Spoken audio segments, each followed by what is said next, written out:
저는 오늘 여러분에게 하나님의 사랑 그리고 인류를 위한 구원 계획에 관한 말씀을 여러분에게 전하려고 합니다. 지난주 우리는 하나님 앞에서 사람의 상태는 어떠한 위치에 있는가 라는 말씀을 여러분에게 전했습니다.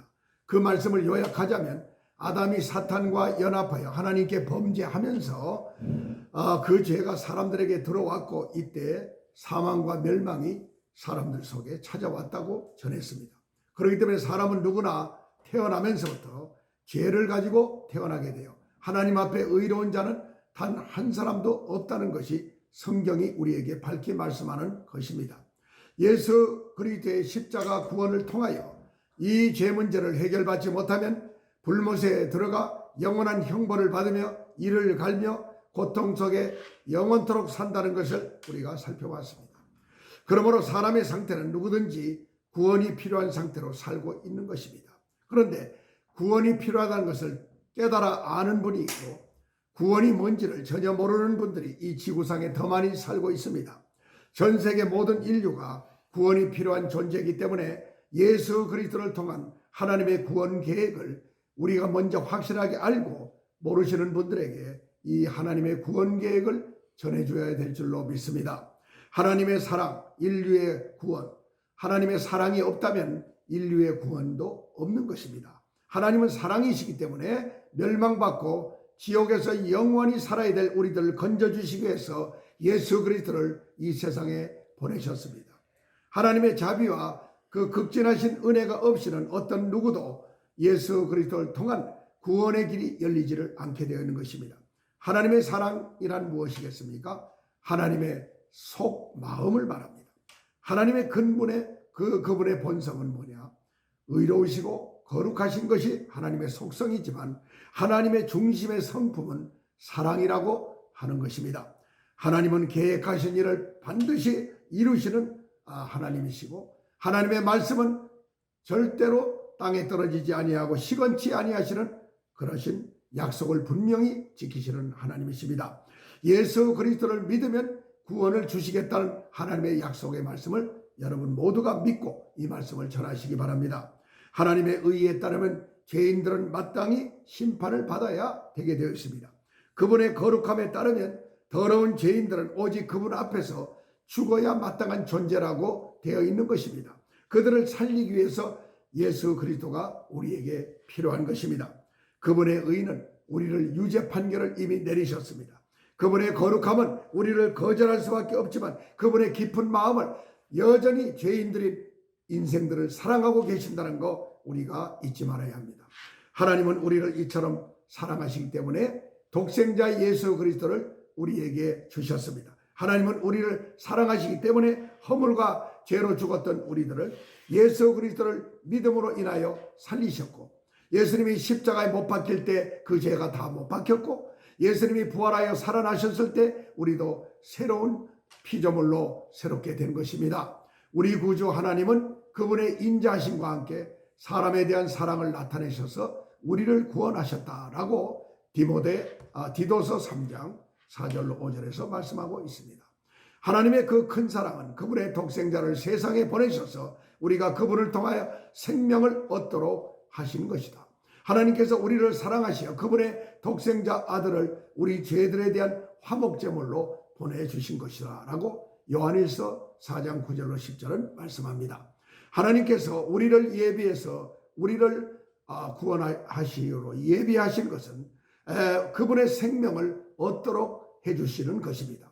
우리 인간들이 죄로 인하여 하나님과 거리가 생겼고 간격이 생겼고 문제가 생겼지만 우리의 죄를 해결하겠다는 것과 하나님과의 관계를 회복하려고 우리가 노력한 적은 없습니다. 그러나 하나님이 만세전부터 그것을 계획하시고 이루시고 또 이루어 주셨습니다. 그러므로 그것을 믿는 사람에게는 영원토록 영생복락을 누릴 수 있는 하나님의 자녀로서의 그러한 신분을 갖게 되는 것입니다. 우리에게는 능력이나 별다른 방법이 없습니다. 왜냐? 죄 없는 사람만이, 죄 없는 자만 죄인을 구원할 자격이 있기 때문입니다. 죄를 잉태한 남자의 씨로 태어난 온 세상의 인류는 그 누구도 누구를 구원할 자격이 없는 것입니다. 죄인이 죄인을 구원할 수가 없기 때문에 한 점의 죄도 없이 여자의 후손으로 오신 예수 그리스도만이 인류를 구원하실 수가 있다는 말씀인 것입니다. 마태복음 21장 32절에 요한이 의의 도로 너희에게 왔거늘 너희는 저를 믿지 아니하였으며 세리와 창기는 믿었으며 너희는 이것을 보고도 종시 뉘우치지 아니하였도다 라고 말씀합니다. 세례 요한이 예수님의 길을 예비하러 백성들에게 왔으나 저들이 믿지 아니하고 오히려 세리와 창기, 사람들이 죄인이라고 손가락질하던 그들만 예수를 믿었다는 것을 말씀하고 있습니다. 마태복음 22장에서 천국은 마치 자기 아들을 위하여 혼인잔치를 예비한 임금과 같아서 그 종들을 보내어 그 청한 사람들을 혼인잔치에 오라 하였더니 오기를 싫어하였다고 말씀하고 있습니다. 그때나 지금이나 예수님 당시나 오늘날이나 그것은 똑같은 현상인 것입니다. 천국잔치, 혼인잔치를 하는 곳이 바로 어디입니까?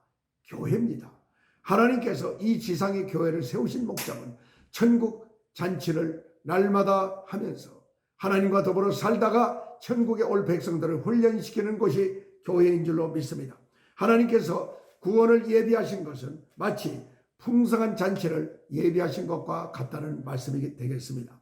잔치를 예비하신 후에 그분의 일꾼들을 사람들에게 보내셔 전도와 선교를 통하여 혼인잔치에 천국잔치에 참여하여 그분의 구원을 누리라고 지금도 날마다 초청장을 보내고 계시는 것입니다. 하나님께서 첫 번째 보내신 일꾼인 종들은 초대교회 사도들이었고 120문도였습니다. 사도들 이후에도 하나님은 계속해서 오늘날의 주님의 일꾼들을 보내셔 사람들에게 구원의 잔치에 참여하라고 초청을 하고 계신 것입니다. 하나님은 그분의 일꾼들에게 온 세상에 나가서 사람들에게 이 복음을 전파하라고 분부하고 계시는 것입니다. 복음을 전파할 때 여러 가지 어렵고 때로는 목숨의 위험도 따르지만 그들은 계속해서 하나님의 복음을 전파했습니다. 우리는 이 일의 증인들이며 하나님께서 주신 성령도 그 증인이시라라고 사도행전 5장 32절은 밝히 말씀하고 있습니다. 하나님이 보내신 성령, 예수 그리스도의 이름으로 오신 성령님이 일하게 하셨고 그 일이 가능하도록 하셨습니다. 만일 성령님의 도우심이 없었다면 예수 구원의 말씀을 믿고 주님을 영접하고자 하는 사람이 없었을 것입니다. 오늘날 우리가 전하는 복음의 가장 중요한 중점들이 뭐냐? 사람들이 매우 믿기 어려운 내용들로 되어 있습니다. 전하는 내용은 주 예수님께서 하나님이시고 동정녀 마리아에게 잉태하여 이 세상에 오셨으며 죄인인 우리를 대신하여 십자가에 못 박이셨고 죽은 자 가운데 부활하셨고 승천하셨고 그 예수님이 다시 오실 것이다. 현대 이 바쁘게 움직이는 사람들에게는 이 말씀이 귀에 들어오지 않는 것입니다. 마음에 박히지를 않는 것입니다. 그러나 성령님이 임하시면 성령님이 은혜를 베푸시면 이것이 가능한 것입니다. 자, 그리고 예수님은 지금 하늘 보좌에 계시며 믿는 사람들의 마음 안에 성령님으로 오셔서 거하고 계시며 심판의 때가 되면 왕 중의 왕, 만왕의 왕으로 이 땅에 오실 것을 성경은 말씀하고 또 이것을 듣는 자마다 성령님의 역사로 인하여 이것이 믿어지게 되는 것입니다. 그러나 하나님을 믿는다는 것은 하나님이 우리 인간들과 함께 계신다는 것을 믿어야 합니다. 임마누엘 하나님, 여호와 니시 하나님을 믿어야 하는 것입니다. 성령님의 역사하심 없이 사람의 이성이나 지성이나 감성이나 어떤 과학적으로는 도저히 하나님을 믿기가 어려운 것입니다. 그러나 내 지식으로 하지 않고 성령님을 초청하여 모시고 영접하고 그 복음을 전해 들으면 성령님은 사람들이 예수님을 구주로 믿도록 하시는 그러한 일을 하시는 겁니다. 우리가 주 예수님께서 하나님이시라는 것을 말하면 사람들은 기뻐합니다. 주 예수님께서 사람을 대신하여 죽으셨다는 것을 말해줘 하나님이신 예수님을 영접하면 영접한 사람의 마음에 성령님이 임하셔서 그가 가야 할 길을 인도해 주시고 그가 흑암의 세력으로부터 노임을 받게 되고 자유함을 얻게 되는 것이다. 이것이 복음입니다. 여러분, 성령님은 우리가 그분을 의지하여 일할 때 함께 하시고 복음을 증거할 때 그것을 확증해 주시며 사람의 마음을 만져주셔서 주님을 믿도록 강권하여 주시고 하나님은 우리의 구원의 성취를 위해서 그분의 독생자 우리 예수 그리스도를 항상 우리 마음 안에 계시게 하는 겁니다. 또한 그분의 영을 주셔서 그분께서 성취하신 구원을 우리 안에 두시어 우리가 그분의 구원을 날마다 체험하도록 하시는 겁니다. 이것이 하나님의 진정한 우리 인생들을 향한 사랑이십니다. 고린도전서 2장 4절로 5절에서 바울은 이렇게 고백을 했습니다. 전도할 때 어떻게 하느냐? 내 말과 내 전도함이 지혜의 말로 하지 아니하고 다만 성령의 나타남과 능력으로 하여 너희 믿음이 사람의 지혜에 있지 아니하고 다만 하나님의 능력에 있게 하였노라. 자, 복음을 전할 때 뭐가 나타난다? 여러분들이 지금 이 복음의 메시지를 들을 때 어떤 현상이 일어난다? 하나님의 기적이 일어난다는 겁니다. 자, 나타나는 표적으로 복음을 전했다고 했습니다. 그러므로 이 말씀을 지루하게 듣지 마시고 하나님의 음성으로 듣는 여러분 모두에게 머리에서 발끝까지 하나님이 건강을 주실 것이고 여러분의 문제들이 해결받는 그런 놀라운 기적이 일어날 줄로 믿습니다. 성령님의 나타남과 능력이 운행할 때 가장 고집이 강한 사람들까지도 회개하고 눈물을 흘리게 되었습니다. 이것이 하나님의 사랑입니다. 제가 지금까지 목회를 하면서 말씀을 전할 때 눈물을 흘리는 사람들을 많이 봤습니다. 회개가 일어나는 것은 자기 의지대로 되는 것이 아니라 성령이 그분에게 임할 때 회개의 눈물이 일어나는 것입니다. 하나님은 사람들에게 복음을 확증하기 위해서 표적들과 기적과 여러 가지 능력들을 지금도 행하신다는 것을 믿으시기 바랍니다. 하나님의 일꾼들이 복음을 전할 때 하나님의 말씀을 사실대로 전할 때 하나님은 병고침과 귀신을 쫓아내는 일로 인하여 사람들이 하나님의 살아계심을 맛보게 하시는 것입니다. 하나님은 목자 없는 양들처럼 어려움에 빠진 백성들을 여전히 불쌍히 여기고 계십니다. 하나님은 사람들이 그 복음을 받아들이고 믿어 구원받도록 하시기 위해서 각 사람의 필요에 따라 표적과 기이한 역사를 일으켜 주시는 것입니다. 우리 하나님은 구원의 한 방편으로 하나님 말씀을 성경에 기록하게 하셨습니다. 성경이 여러분 그리스도 예수님 안에 있는 믿음을 통해 구원에 이르는 지혜를 얻을 수 있도록 우리에게 안내해 주고 있는 것입니다. 만약 성경이 없다면 우리는 죄를 알지 못하게 되고 하나님의 구원에 대한 확신을 가질 수 없게 되고 예수 그리스도가 누구신지를 전혀 알지 못하게 되어 있습니다. 성경은 우리에게 하나님의 구원 계획을 창세기에서부터 요한계시록까지 분명하게 계속적으로 계시해 주고 있으며 하나님의 참사랑과 은혜를 깨닫는 자들이 되라고 말씀하고 있습니다. 하나님은 우리가 하나님의 구원 계획을 깨닫기 원하셔서 40여 명의 사람들을 사용하셔서 약 1600년의 기간을 통해서 여러 장소에서 이 완전한 신구약 성경을 기록토록 하셨습니다. 그래서 성경은 1.1획도 틀림이 없고 정확무오하다는 것을 여러분 모두가 아셔야 되겠습니다. 그리고 능력의 손으로 이 성경을 지금까지 보존하셨고 세계 최대 베스트셀러 책이 바로 성경책인 줄로 믿습니다. 그리고 이 성경이 많은 세계 각국 여러 말로 그 언어가 번역이 돼서 모든 사람들의 손에 쥐어지고 있는 것입니다. 하나님의 사랑은 우리를 구원받고 멸망하지 않게 할 뿐만 아니라 더욱 신성한 하나님의 생명을 우리에게 공급해 주시려고 하나님은 지금도 일하고 계시는 것입니다. 하나님은 그분의 자녀들에게 놀라운 생명력을 주시고 그리고 큰 사랑을 우리들에게 부어주셔서 하나님을 제대로 믿기만 하면 우리에게도 하나님의 성품이 일어나게 돼 있고 하나님의 참사랑이 우리를 통해서 나타나게 돼 있고 우리가 소금이 되고 빛을 발하는 그런 귀한 존재로서 이 어두운 세상을 밝힐 수가 있는 것입니다. 하나님은 우리를 거듭나게 했습니다. 새로운 피조물이 되게 했습니다. 그래서 우리를 날마다 하나님의 사랑과 자비와 은혜로 인도하시고 계십니다. 우리가 슬플 때 위로하시고 걱정과 근심에 쌓여 있을 때 그분은 우리에게 기쁨과 소망을 주시는 겁니다. 우리에게 강함을 주십니다. 약할 때 강함을 주시고 구덩이에 빠져서 허덕일 때 로프줄을 던져서 우리를 이끌어내 주시는 겁니다. 하나님께서 우리를 이와 같이 구원만 하시는 것이 아니라 이 험한 세상에서 이 어려운 세상에서 우리를 끝까지 인도하시고 견인하시는 그런 하나님이십니다. 하나님께서 우리를 때로는 징계하시고 채찍질하시는 것도 우리를 사랑하시기 때문에 그렇게 하시는 겁니다. 하나님은 우리를 사랑하시기 때문에 우리가 우리 마음대로 행하는 것을 방임하지 않으시고 버려두지 않으시고 우리를 간섭할 때가 있는 것입니다. 그래서 사람들은 하나님 믿는 것은 싫다. 하나님이 우리를 너무나 간섭하고 우리를 억제하는 것이 아니냐 하지만 하나님의 간섭이 없는 자는 사생자라고 했습니다. 누가 그 아비가 자식이 잘못할 때 매를 대지 않겠느냐. 잘 되라고 하는 것이죠.